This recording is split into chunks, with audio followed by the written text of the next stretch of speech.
Good evening, and you're very welcome to another episode. A little bit of a bonus this week. We're throwing a little extra podcast into the show this week just because of the international fixtures. I'm Breifne Earley, back on the Final Whistle Women's National League podcast here, but of course it's all things women's football, domestic and international in Ireland at the moment. Aaron Clarke joins me all the way from Hungary. Aaron, how is Ireland's next opponents as a country treating you? Yeah, it's nice. Went out for dinner this evening. Had a bit of street food. Wasn't too expensive. It was nice, lovely city. Looking forward to just exploring a little bit tomorrow before we kick off the action. Ireland obviously playing in a much smaller stadium on Tuesday evening instead of where they were on Saturday in the Aviva Stadium. So got to see the venue today. Quite a little small compact arena. The under 17s actually played there in the 17s championship when they were in Hungary. Yes, so far so good. Little rocky enough flight in, but listen, can't complain. Yeah, we'll be talking about that game later on. We'll get a little look at that as well. You have a little bit piece with the head coach or the interim head coach, Eileen Gleeson. She'll be joining us indirectly, pre-recorded, of course, earlier in the day, as you spoke to her at the game. But we got to talk about Saturday, and so much happened. The football was great. The result was great. The performance was great. The crowd was great. But in hindsight, really, the least significant thing was actually the game, in my opinion, given, I suppose, just the historic nature of the day in terms of the visible support, the venue, the players, it all came together really for women's football in Ireland on Saturday. As someone who's been involved in following the league and following the sport for the last decade or so, your thoughts on how the weekend went? I disagree just slightly. The football at times, first half wasn't amazing, but that's as you say, that's a bit of irrelevant. I think I didn't really get to see much of the warm ups because we were down below. And by the time we come up, they were sort of coming in. You know, Lisa Lamb setting the tone off Ron Levine and sort of spine tingling, and it's when you look back upon it, you sort of think how far we've come. For me, it's a little bit less than you, but me and you have talked about the days at Belfield Park, you and Belfield Park, watching Ireland play. You know, watching them play in front of small crowds in Tallaght, watching them struggle to get people in the door, and then you see a record crowd of 39,944 at the Aviva, and you're sort of thinking, wow, you know, how far we've come along. For me, just even to see so many people at a women's game, a women's soccer game in Ireland, it's special. Chatting to people today, chatting to friends today in Budapest, and they were saying that they stopped off in the N7 in the garage, and it's the first time going to an Ireland game that you sort of see the garage is packed of people. People come from Cork, Kerry, Limerick, Clare. Like the timing probably of the fixture helped an awful lot. I think everything just fell into play in terms of the fixture. It was the right fixture.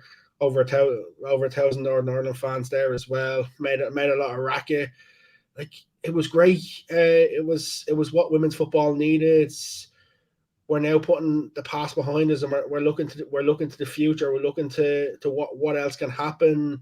The one thing I will say, the two players who spoke to the media last week, Diane Caldwell and Katie McCabe, the fans who were at the game, they didn't boo them. They didn't. No, the biggest cheers of the night. There was three players I felt got just that little bit of an extra push.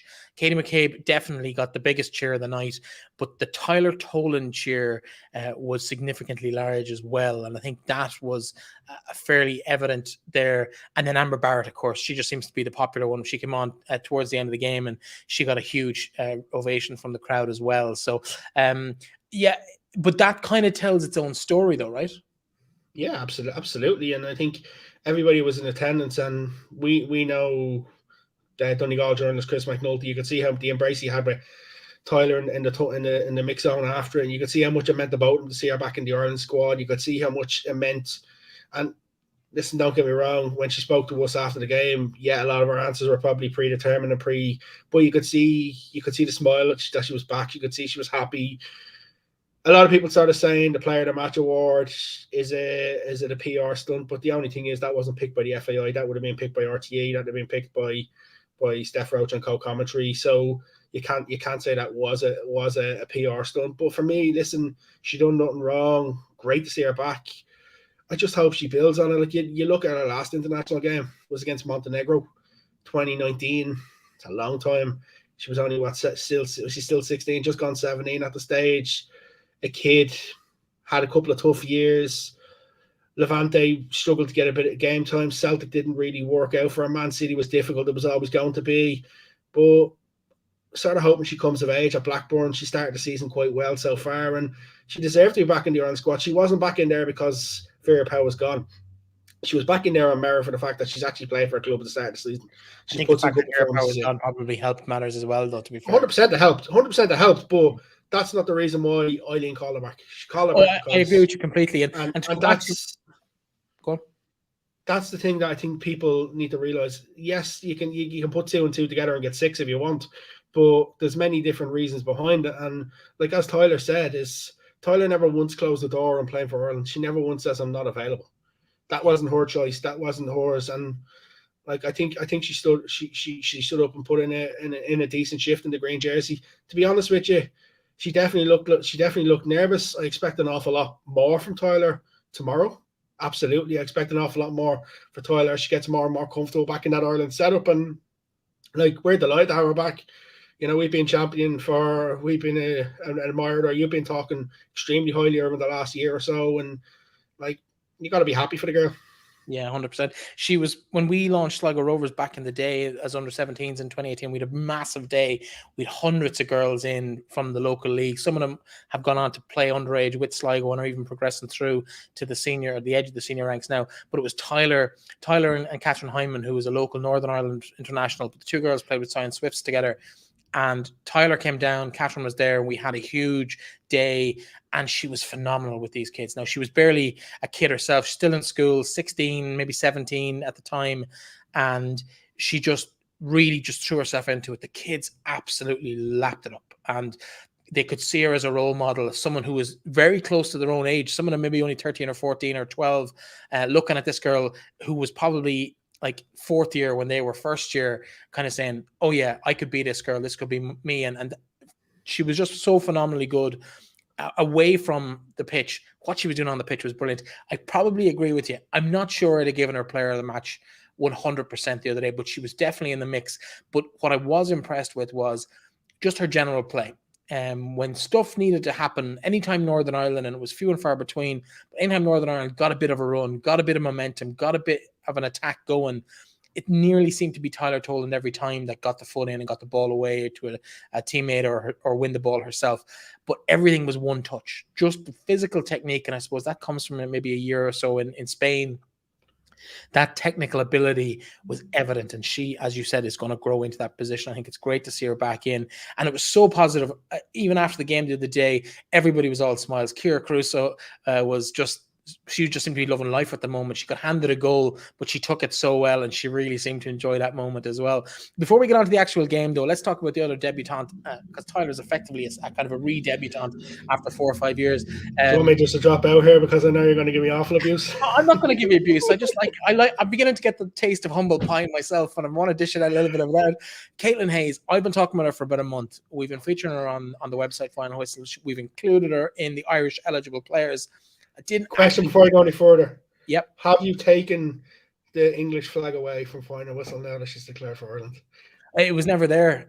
I took it away a long time ago. It might have been there the first day by accident, but we've taken it away. It is still there. The American flag is still there for Deirdre Bradley. She's next on my list for a look and see how she gets on with the Irish team as well. She's a mid to late 20s player in Durham with a couple of Irish players. She's over there with Nisha McAloon and Eleanor Ryan Doyle and Saoirse Noonan.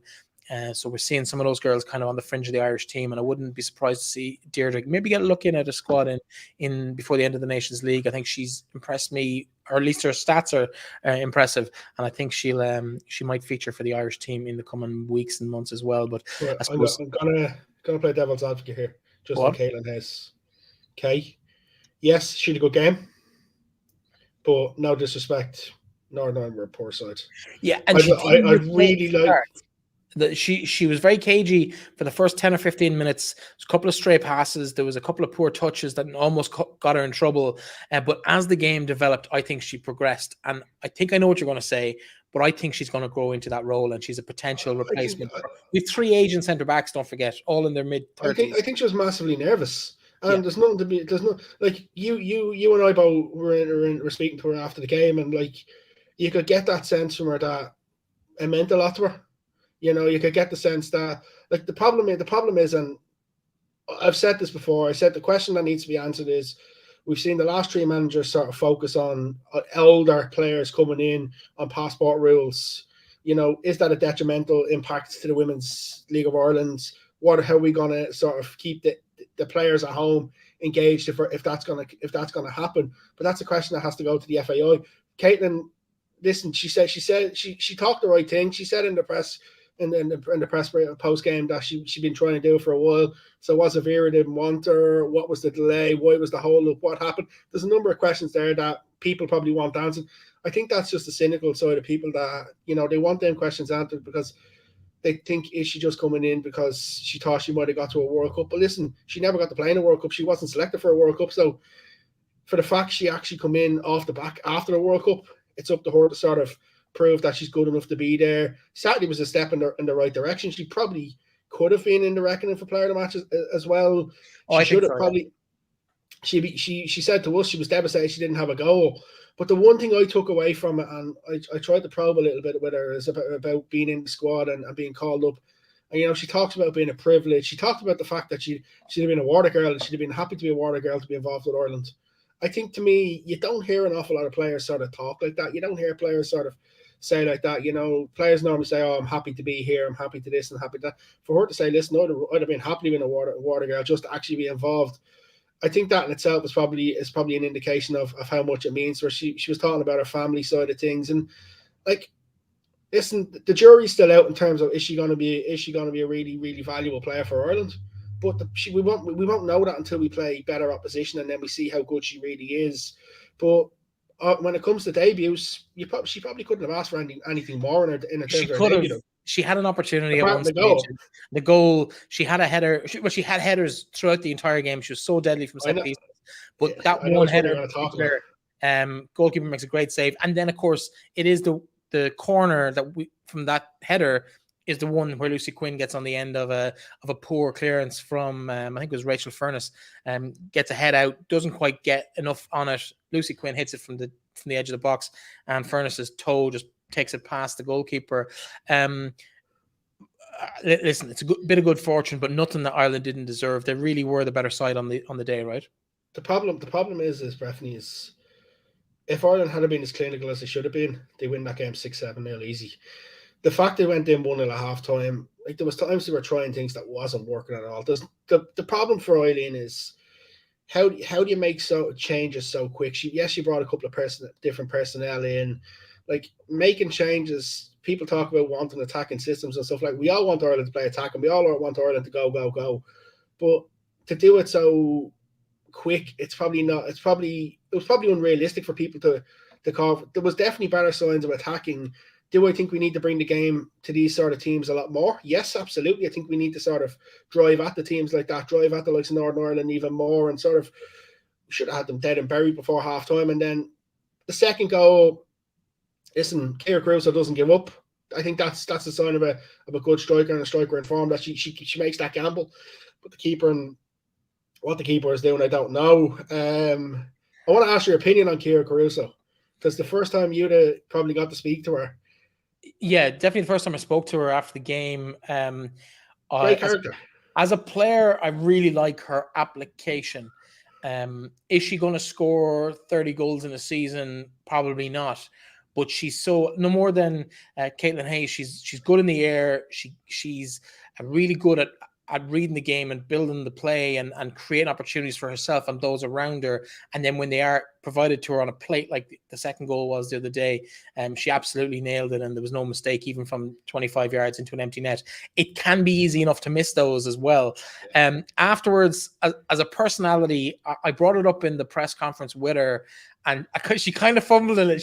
This is why I wanted to ask the question. I don't think she was quite expecting the question, because I'm guessing she assumes that nobody watches the games from America. But I am that person who's a bit of a night owl, and an evening kickoff in San Diego is right about my kind of peak time, 2 or 3 o'clock in the morning. And she scored on her second game. It was a match winner, and her initiation which is standard in most sports teams, let's be honest. Her initiation was in the post-match video or the post-match interview that she was called for. Anything that anybody handed her, she had to keep in her hands, visible in the shot. So she couldn't put anything down. She couldn't cover anything up. And so they were putting scarves on her, hats on her, handing her T-shirts, handing her like clipboards. I can't remember exactly what they were, but it was hilarious. And I think it was the goalkeeper whose name escapes me right now, from San Diego Wave, and they were just coming in and just they'd walk into shot and hand her something and then just walk out of shot again. And every now and again, like every 15, 20 seconds, somebody else would walk in, and it was just funny. And I asked her about it because it takes a fairly strong character, second game in the squad, only in the squad a wet week, really, and you're prepared to embarrass yourself on that international TV, because while we're watching online, they're going out live to millions of people across the major networks in the US. So at peak times. So like that interview was seen by at least 1 million or a couple of million people, maybe. It's fairly phenomenal. She seems like a really, really positive, and even some of the social media stuff she did with the FAI in the build up to the World Cup as well, where she interviewed her teammates and stuff. She seems like she's part of that kind of social glue within the squad. I always walk away from her interviews fascinated. Always walk away. I had the chance to speak to her multiple times, and every time I speak to her, it's you know how invested she is. Like, listen, she'd run through a brick wall for you, and that's the biggest thing that you want.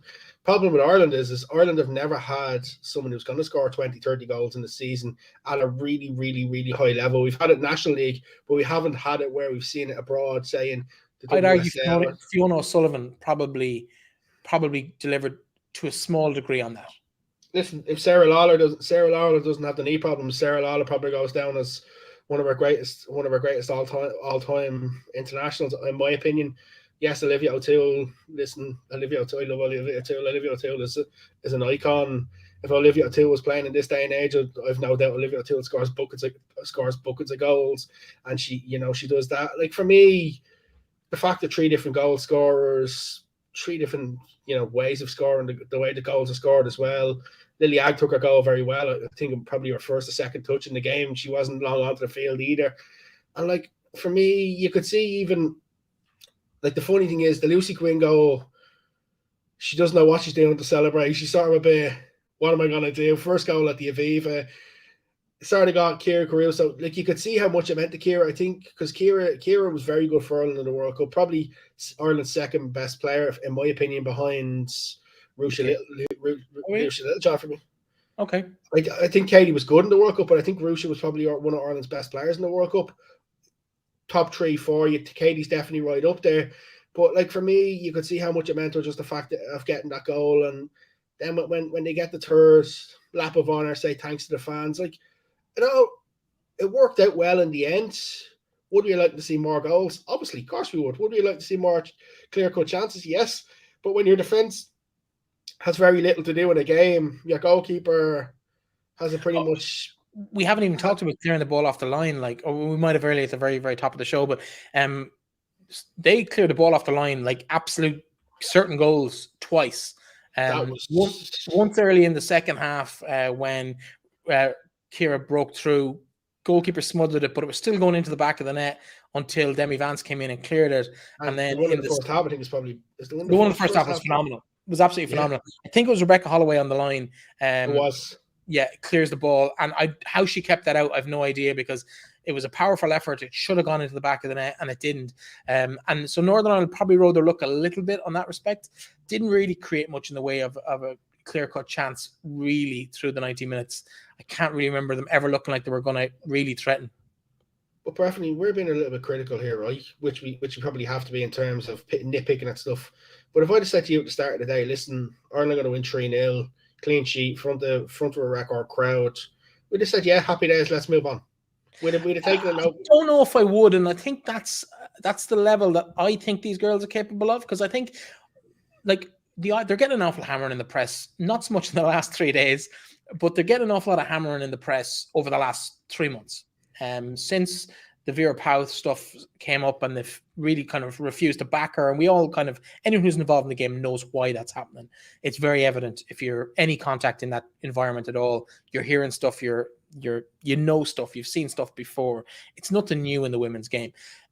But to see Diane Caldwell come out, and as some people have described it as savaging Vera last week, yes, it is, but it's also the truth. And so you've got a squad of players who I have no doubt in my mind would back Diane and Diane's version of events mostly 90%, 95%, and even 99% or 100%. I don't know. But I would say Diane would hold that view as on behalf of the squad.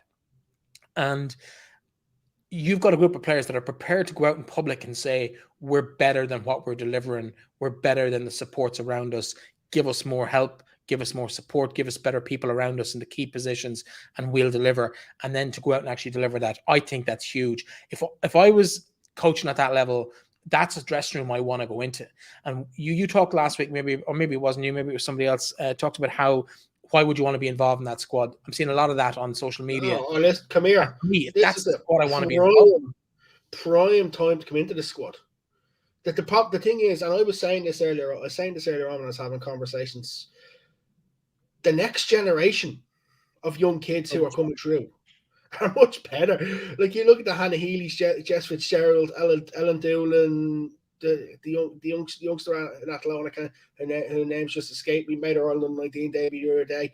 The next generation are going to be even better, and the pathways are going to be even better, to where in 4 or 5 years' time we probably have an under 15s league, to where the pathway starts even younger. And then where you started thinking, what happens more? Like, they're going to get better, and the players are going to continue to go abroad as well. So, like, we're going to have more players just because of the technical abilities of the younger players. And, like, things are moving on at a rapid pace, to where we may have another one of these 15, 16-year-olds, 17-year-olds come into the squad in the next year or two, a couple of them, and then adds even more competition for place. Like, for me, my concern over the Ireland job is that I think the FAI need to say, listen, okay, yes, we haven't got a lot of money. We're going to have to take a gamble here and sort of stump up a bit of extra, even if it means that a small bit of the debt doesn't come down this year, to actually get someone in place. Because realistically, to get the right person in place, if it costs a bit of extra money, so be it. Because the thing is, you'll make it back with sponsors, you'll make it back with crowds, you'll make it back with more and more endorsement deals. And, like, yeah, you've hit on something that I think is super important, and we talked about this briefly on Saturday. We didn't have a whole pile of time because there was so much happening, but essentially we have a situation now where that game at the weekend, there was 36,000 people in the ground, another 1,000 or so tickets probably sold on top of that, maybe even 2,000 sold on top of that. So say 36, 37, 38,000 people. Even if you took it at an average price with a couple of concessions and a couple of freebies and the kids' price, let's take a tenner a pop. That's the guts of 400,000. I remember kids were a tenner a pop. And that's what I mean. But let's just take that as the average price, right? That's a tenner.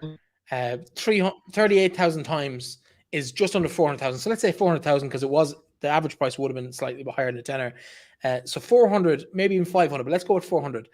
If we can do that 5 times a year in the Aviva Stadium, which is not impossible, but if we can do that as a women's team, bring that kind of crowd in, maybe increase that price 10 to 15 euros, whatever. Once people see how good it is, I think it's going to be phenomenal. If we can fill the stadium and then slowly bring that price up 10, 12, 15 euros, and all of a sudden you're bringing in the guts of $1 million a game, like, we've now got a pot that should be ring fenced for women's football.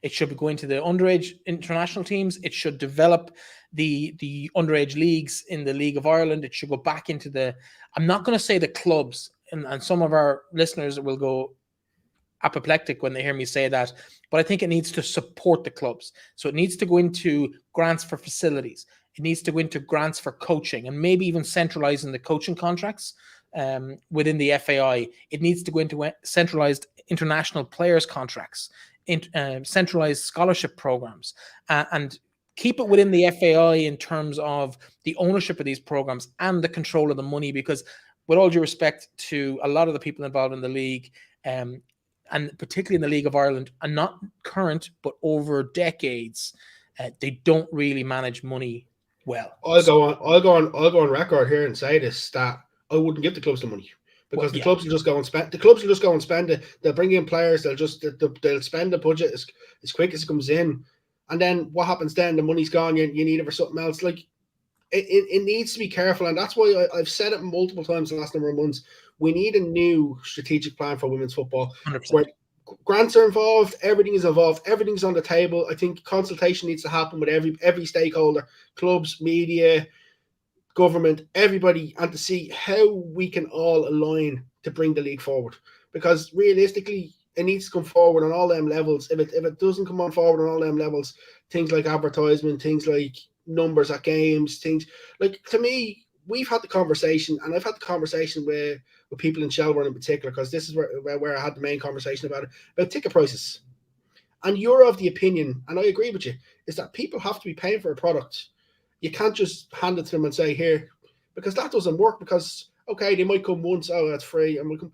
But no, you have to be getting a reward for what you're putting out there. And that's why when you're critical of things like LOI TV, that's why you're critical. It's not critical because 100%. The service is this. The service is great when it works.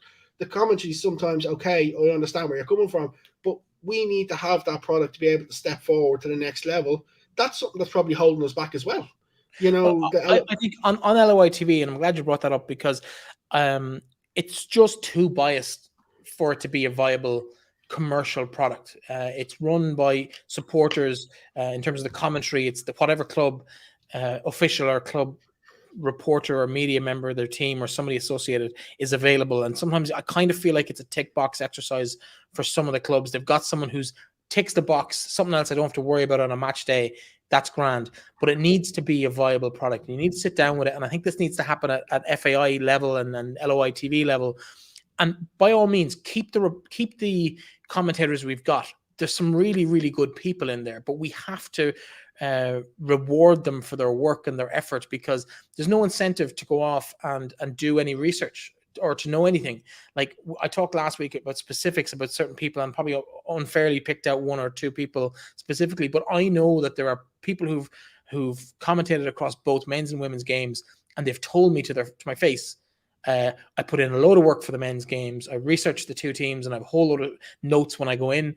The women's stuff I just wing, and that's not good enough. We need to be paying these people at least something towards the going rate in the industry, somewhere around 100 to 150 euros per game at a minimum, and create a pool of these people. So rather than, there's some really good commentators, but maybe the guy based in Wexford could be doing a game in Waterford, or could be doing a game in Cork, or could be doing a game in Dublin, and vice versa. So yeah, if you or I or whoever is involved in doing these games, and we've all done games with LOI TV at some level, you have to travel. You're not in your own home turf. You're somewhere else, same as we do with referees, so that the guy who's commentating biasly at the moment on his own team, all of a sudden it's a job. He's going to be a professional commentator, and it rises the standard of the production. And I think that's the only thing that's really missing, that really keeping it from being, yeah, you can want replays and all these fancy graphics and stuff, but the commentary is key. And I think that's a big problem at the moment. Not necessarily the level, but the bias. And the bias needs to be not necessarily eliminated entirely, but it has to be toned down. It's just gotten ridiculous. There's games where, like I mentioned last week, I'm not going to rehash it, but there's games where they're actively cheering for a single team while on the microphone. That's not good enough. Listen, I love Max Thompson at P-Mount, and I love Ronan McCarthy at Wexford. Two of my favourites that you just listen to, because they don't. You're right in what you're saying, and that's the sort of conversations that we need to be having. And like, listen, that's why I love coming on here, because I'll say something one week, next week will come on, I'm like, oh no, I know we're going to chat about this. And the thing is, and I'm just like, okay, let's take the medicine. And the funny thing is that I've had managers come and say to me, yeah, you've said this on the podcast, and I say, yeah. And the thing is, they don't turn around and say to you, oh, you're this, you're that, you shouldn't have said that. They turn around and, you have a conversation with them, or sometimes they make you humble pie, and you have a bit of back and forward and a bit of banter with them. But like, the thing is, we also don't want, and I think this is an important thing to say, is we also don't want people involved in the league to become robots as well. And like, the thing is, even there's no trend. Like, a lot of these people are complete amateurs. They've never done this. Same with a lot of teams' social media things. A lot of them are amateurs. Some of them put in more effort than others. Some put in a lot of effort. Some just don't. And like all that sort of plays way. Because then you look at, like, every time you look at an international break, you look at Cara Gaynor with the FAI with the videos, over in and around, and that sort of thing. You're sort of thinking, wow, she's only in there for the international camps. Like, some clubs will do things like that. Like, I love what Galway do with the videos, even the things like post game interviews, small little things like that. Give the content back, because there's no doubt about it. People are itching and people are scratching to find that bit of content. So sort of give it to them and sort of be like, here, there we go. Because a vibrant National League for me has a massive knock-on effect for an international team as well, for women's football. For me, it has a massive correlation. Two things I want to pull you up on there, and the second one just came to me. But the first one is, I think we need to have a better focus on what's happening in the league, and this show was a perfect example of it.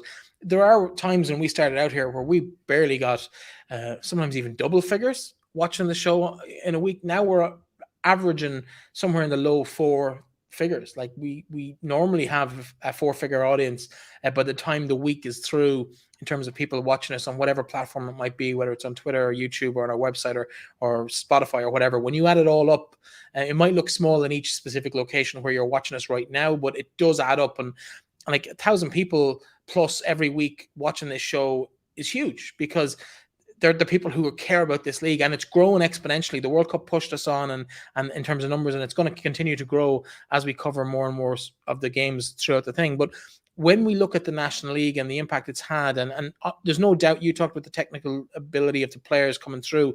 That's down to the under-17s, the under-19s leagues that have come on stream in the last 5 years. 100% down to that. I'll fight anybody to the death who suggests otherwise. These players are better because they're playing at a higher standard. But last Saturday, on that momentous occasion in the Aviva Stadium, on the match day squad, we didn't have a single League of Ireland player. And that's the only negative I can take out of last weekend. I knew you were going to bring this up. And it goes back to what I said earlier in the show about the parachuting of players in from with Irish passports. It goes back to things like that. Is that the strategy that they're going to take? For me, and I hate to say this because, I've worked closely with the FAI on things, but the relationship between the League of Ireland and the international is going the wrong direction at the minute for me. The gap is the amount of players we're seeing in squads is getting less and less and less, to where we only have one in this squad. Although we 2 for the World Cup, Abby's obviously just gone and Anya's just retired. I have concerns over the next 12 months. I'm not going to lie. I agree with you. And I think it's going to be a case where we need to proactively go ahead of that. I think a new strategy would help in that situation as well. But I suppose if someone's drafting a strategy, I'll happily volunteer to be part of a focus group on that, or to help any way, shape or form on that side of things. But in terms of where we go from here, I'd love to see some of the revenue that's going to be generated from these games. I think we should stay in the Aviva. Even if the next game is a little bit smaller in terms of attendance, I think that should be the aim. Fill the Aviva first. Forget about what you're taking in terms of the ticket price. If we can keep an average of a tenner coming in through the gate and start filling the Aviva for women's games, then we can build the price up to where it probably should be for an event of its magnitude and its size. But there is a profit. There has to be a profit in that. Games like last Saturday, that should be ring fenced and put into women's game. I've said this already on the show, but I think there should be a genuine look at what's attractive to the teenage player coming through secondary school in this country. How do we keep these girls in football? How do we keep them in education? Can we do something in Ireland to counteract what's happening and the draw to England? They tend to go, there's a few that go when they're 18. Abby Larkin's one, Emily Whelan's another. There are other examples, but the vast majority go across there when they've finished their education. So is there something we can do in that key area between 18 and 22 to make it attractive to a youngster coming through the system now to genuinely want to stay in Ireland. And I think that needs to be a centralized program from the FAI. There's a bit of revenue coming in there now. It needs to be the first thing on the agenda. And I think that will counterbalance the drift that you're talking about between the National League and the international team, but also it will help the National League teams. If we can keep the Emily Whelans, the Abby Larkins of this world in the league, maybe that's a bit unrealistic given the quality of those two girls. But if we can keep those players and give them a viable option, even if it's just into one or two clubs, just to keep the program together, so be it. I think that's something we should be looking at. Yeah, I fully get that, and like I think realistically, and I've said it a number of times, this under 23 international team, we're probably crying out for as well to keep them younger players, or even if you have it as a home base and use them as an under 23, to have them in that sort of environment, because the step off when they finish 19s, that's where we tend to also lose players, that when they don't see a pathway for them, that they tend to sort of go play other sports, they tend to go do other things. But the other thing you got to look at, and as much as I'll say it now, that I probably didn't say it as much when it was happening because I wasn't really allowed to say it. But like the home base sessions under Vera Pauw, at times they were poor. At times they were players just going and playing 11v11 and 9v9, 8v8, 7v7, dragging players up to Dublin, where it's not really worthwhile. You're wasting money on that sort of thing. So like, is it a case that we need to have once a month a League of Ireland home base camp for a weekend, something like that, where we can actually work on the technicality of the players, or they can work on something to help them get to that next level? It'll be interesting to see with the next manager if they come in with players that they identify and sort of say, you're the players that I have an eye on. Do they give them different types of strength programs? The one thing I will say, and I'll go back to Colin Bell.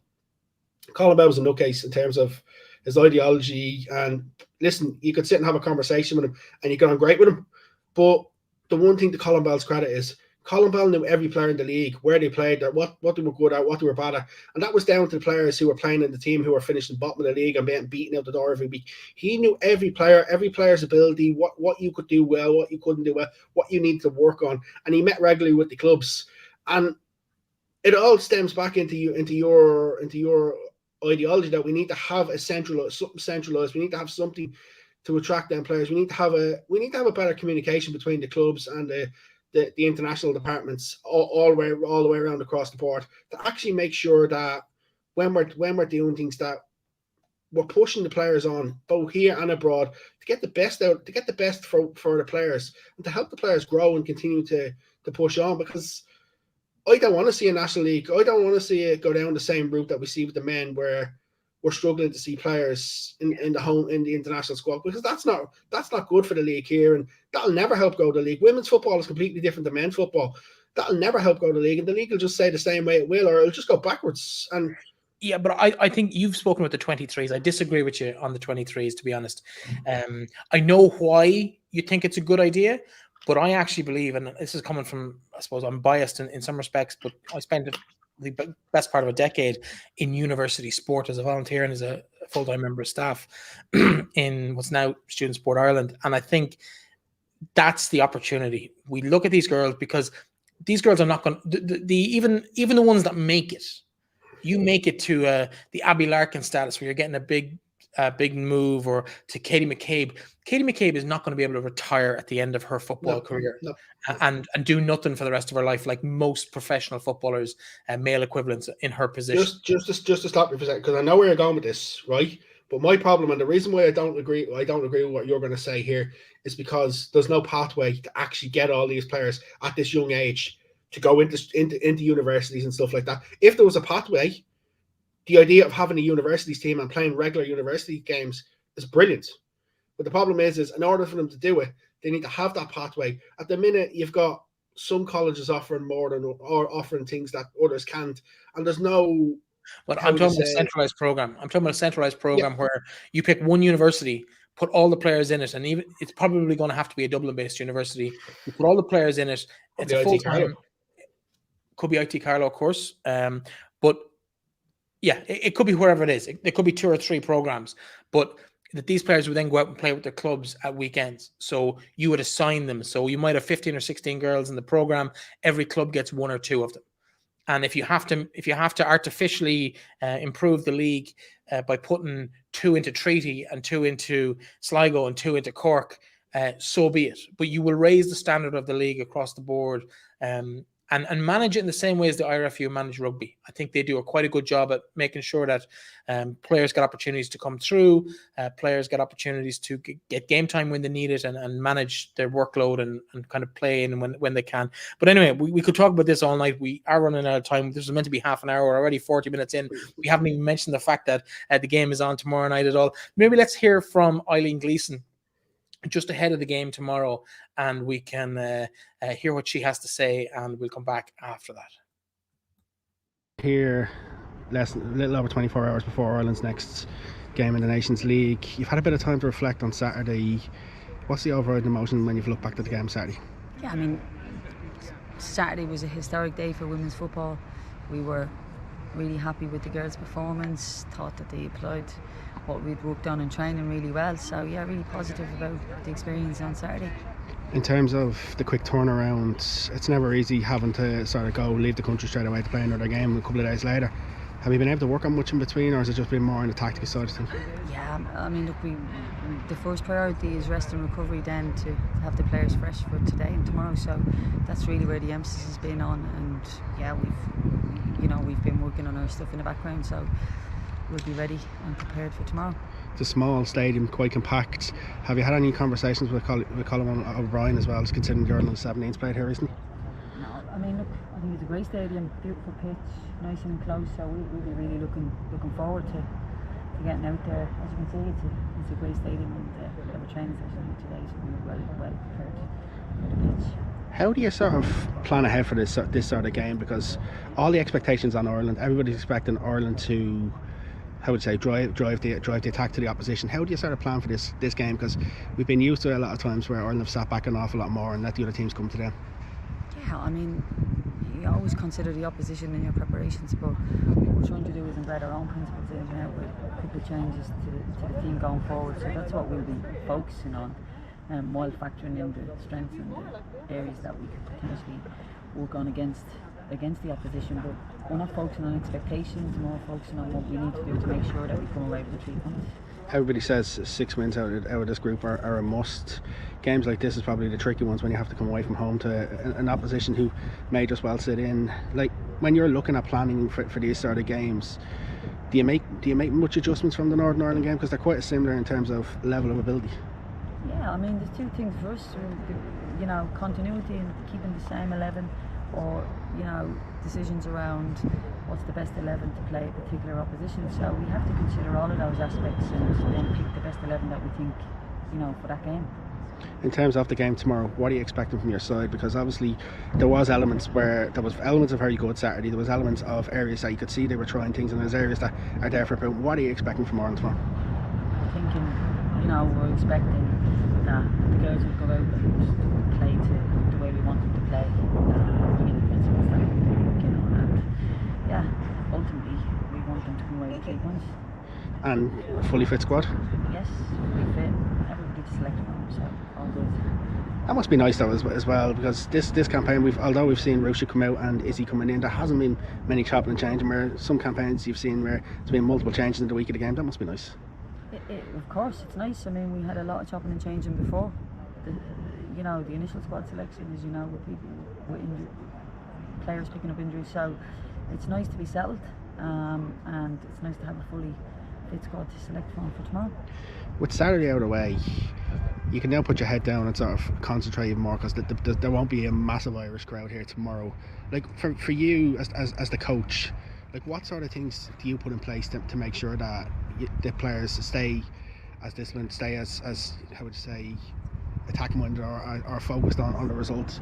Yeah, I mean, I don't need to do too much to motivate the players in terms of this. Everybody knows that this is a competitive game, and the 3 points is what we're aiming for. So I don't need to do too much motivating in terms of that. So yeah, the players know themselves, and we just continue to reinforce that. Is it nice to have another game so quick though? Yeah, I mean, look, it's nice, keeps the momentum going. It's nice to it's nice to have another game, and it's a quick turnaround, but then you're ready to go as sharp as you can. I think Gleeson there chatting to you earlier today. She seemed in positive enough mood. Ireland going to this as heavy favourites as well. So a little bit of pressure to deliver, but probably pressure that they shouldn't have a problem reaching. No, and I don't really expect a lot of changes, to be honest with you. I think probably could see the same 11, maybe one change. I think based off Saturday, probably Heather didn't have her best game in Ireland jersey. Probably will still stay in the team, but if you're going to see a change, maybe you might see Abby coming in instead of Heather. Otherwise, I would probably expect it to be much. Realistically, build on the performance from Saturday. I'd like to see some of the things that didn't come off on Saturday that they did try, maybe see how they got on. But the problem is Ireland going to have to take the game to Hungary. It's not going to be a case that Hungary are going to be flat out attack like they will be when we play against, say, Sweden or things like that. So it'll be interesting to see how Ireland go about breaking them down. Two sitting. If she goes with Megan Connolly and Tyler Toland again, two of them sort of sitting in the hole will free Denise O'Sullivan. And the surprising thing from Saturday was probably the fact that she played Lucy Quinn up top alongside Kira Caruso, whereas we've been more familiar with Vera sort of playing one up top and having players sitting in behind her. And at times it worked. I think it'll be interesting to see how much more they'll be able to bring it on. The one thing, and I don't know if you've seen the social media post I put up earlier today from watching training today. The training sessions, even of what we got to see, are so different. I was still in the media room underneath the stand when the door was open while they were training, so we could hear them, and it was as if it was constant laughter. They were doing like exercises where they were sort of chasing each other. They were doing quick movement ball drills, where with Vera it sort of used to be a warm up straight into 11v11 match day -1, and things are slightly different. And it just seems that there's a positive vibe in the group, and I expect them to win and to win comfortable enough tomorrow. If they come away with another 3 or 4-0 win, you'd be happy. You'll say 6 points out of 6. Ireland be extremely happy. Then the next question is going to be is what happens for the double header against Albania? Will Ireland still be in charge? My gut says yes. I have a feeling the FAI are going to hold off until the next round at the AGM that's due up later in the year to win, because there's a couple of new board members due on with the fact that it changes over the number of females that are required. So I don't think they'll make any appointments before then. I have a feeling that they'll hold off because that's when they'll start the recruitment process. After that, the only concern with that is if you are going to go with external, as we expect, if a candidate you want maybe picked off in that period, that's the danger you have. But I think they'll give Ireland the next 2 Nations League games as well. Could they possibly give her the whole campaign, or at least the group stage of the campaign? They play 4 games, or they play 6 games this side of the Christmas break, and potential semi-final and final in the spring.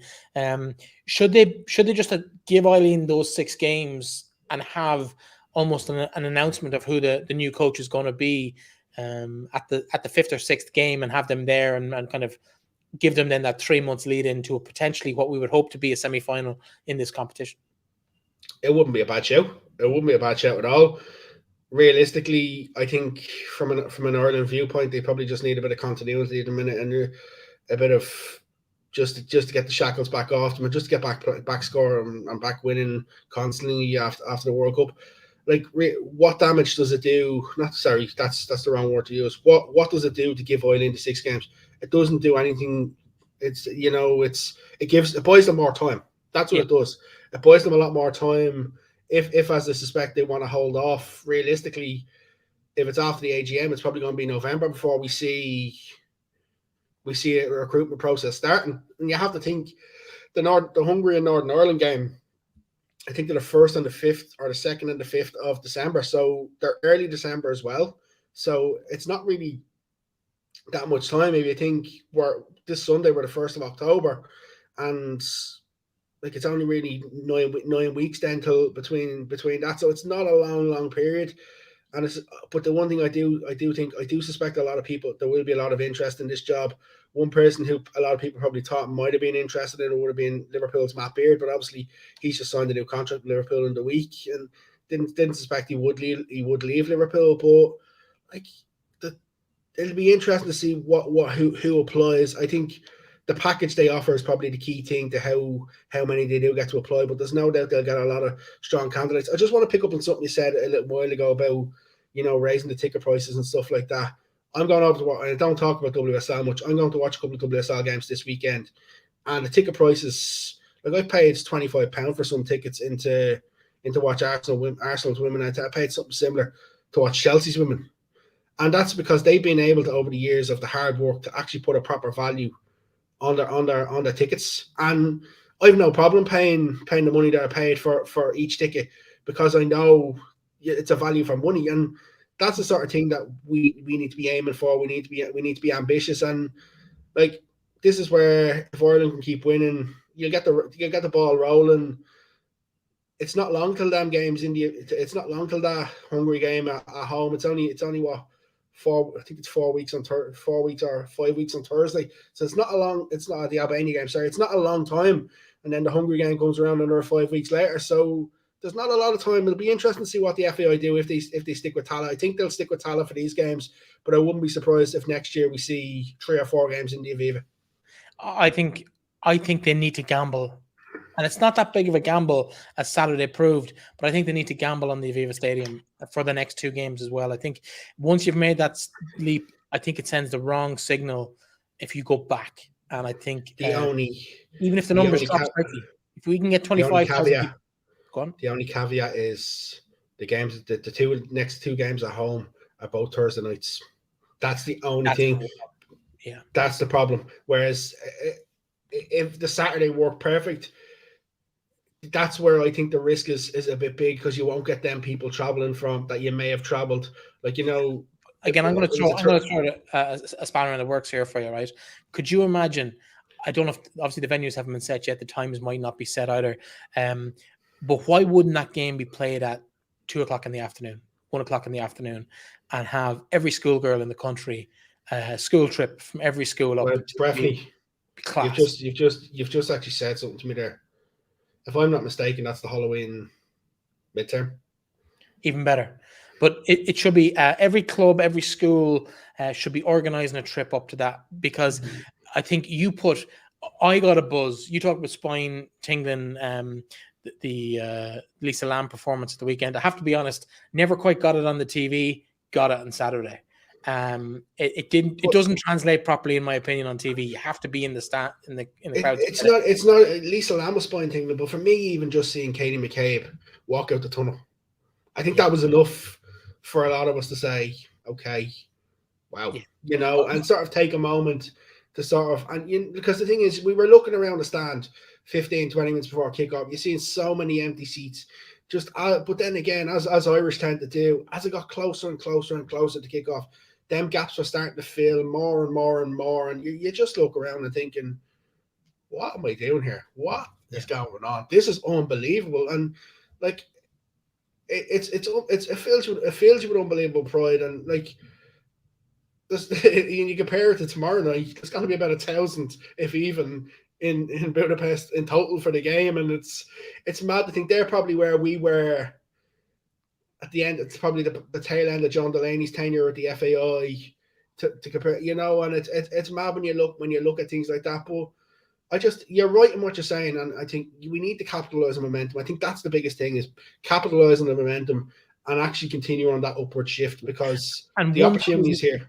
1,000 people aside, or 1,200 people aside, there was nobody there to watch Northern Ireland. With all due respect to Northern Ireland, it was the home team we were there to watch. I don't think it matters whether we play Albania or England, although England's probably slightly different. But if we play one of the world leaders, or we're playing Albania or Hungary, it's the event. It's creating that impression on young female players, or even just young girls who are interested in sport, that you can do stuff that's top notch. And I think that's important. Could you imagine the USA playing at the Aviva Stadium? Oh, I'd love it. I'd absolutely love it. It'd be just because they bring 20,000 fans as well. You could probably fill Croke Park. Let's take a quick look before we wrap up at the. Sorry, you want to say something? I also will do it after the Nations League. I also want to have a chat about other events that took place on Saturday in the Aviva Stadium. Okay, we'll talk about that briefly. This is the league table after the first round of games. Ireland top of the table. Albania and Hungary drew yesterday. Northern Ireland, of course, lost 3-0 in the Aviva. You would expect Northern Ireland to outrank Albania tomorrow as well. So we might see the two Irish sides top of the table, but Ireland with a chance to put a bit of daylight between themselves and their opponents in that game. If we skip through the other B groups, you'll see Finland and Croatia are top of Group 2 in the B League. Poland and Serbia, they had wins over Ukraine and Greece, while in B4, Czech Republic and Bosnia and Herzegovina, they beat Belarus and Slovenia. Is there anyone there that would worry you in a semi-final? Not to be probably a Finland on their day. It's sad to see the fall from grace from the likes of Ukraine, but I'd say probably a Finland be your biggest threat. But we beat them twice in the last campaign. You wouldn't fear them.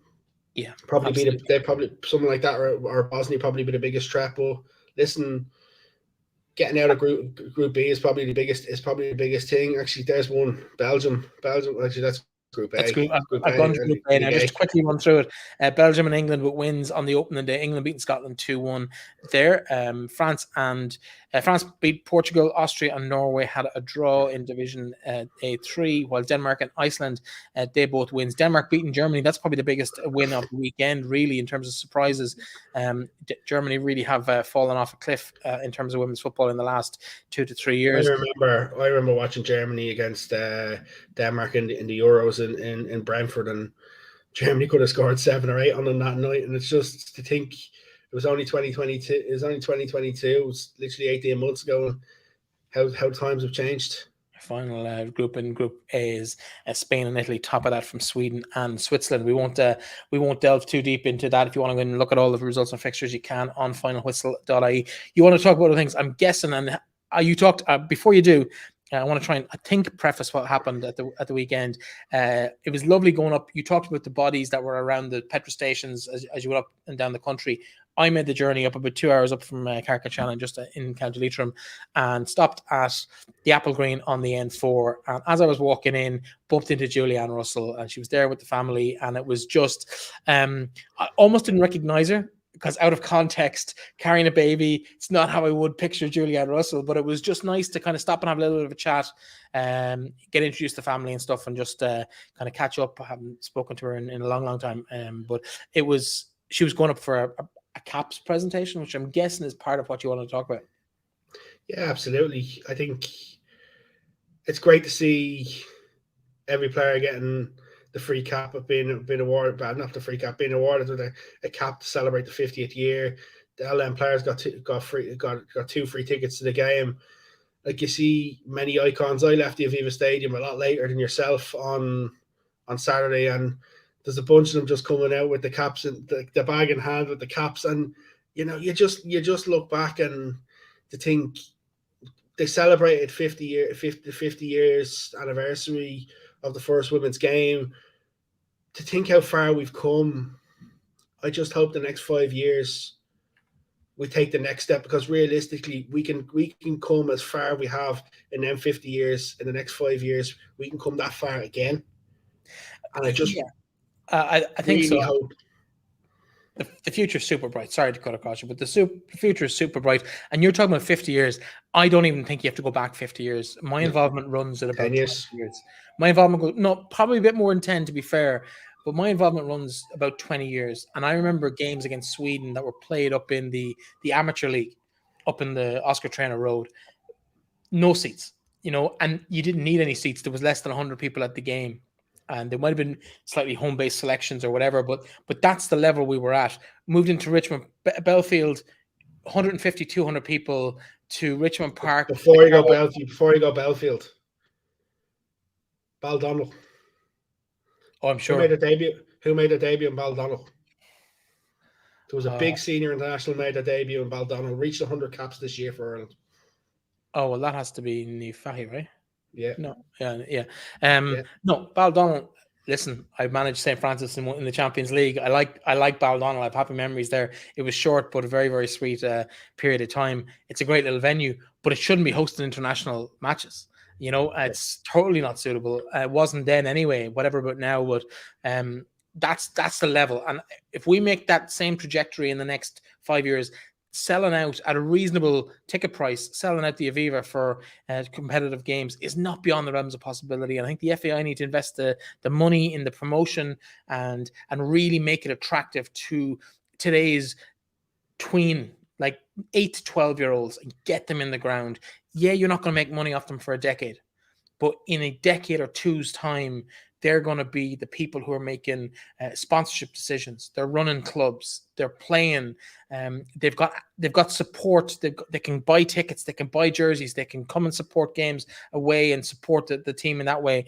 And I think that's where we need to start. We have a big decade or so ahead of us, but it needs everybody pushing the right direction. I think now that we've got a change of management in both the FAI and in the dugout for the women's, I think potentially we have a chance to do that. 100% agree with you. Well, listen, we'll leave it there. We've reached the hour mark. You know, we don't like to go too far over it. Enjoy the game tomorrow. It's been a great chat. Thank you so much for joining me. And we will catch up before you leave, hopefully before you leave Budapest, and be back in celebrating another Irish victory, hopefully in a couple of days. So thanks for joining me. And we'll catch up with you and all the listeners in a very few short days. Of course, anything you want, you can catch either on the WNL show with Aaron or here on finalwhistle.ie with myself and the team. We'll be covering the game tomorrow evening as well. So it's going to be a big day for Irish women's football. Wherever you're watching it, talk to you then.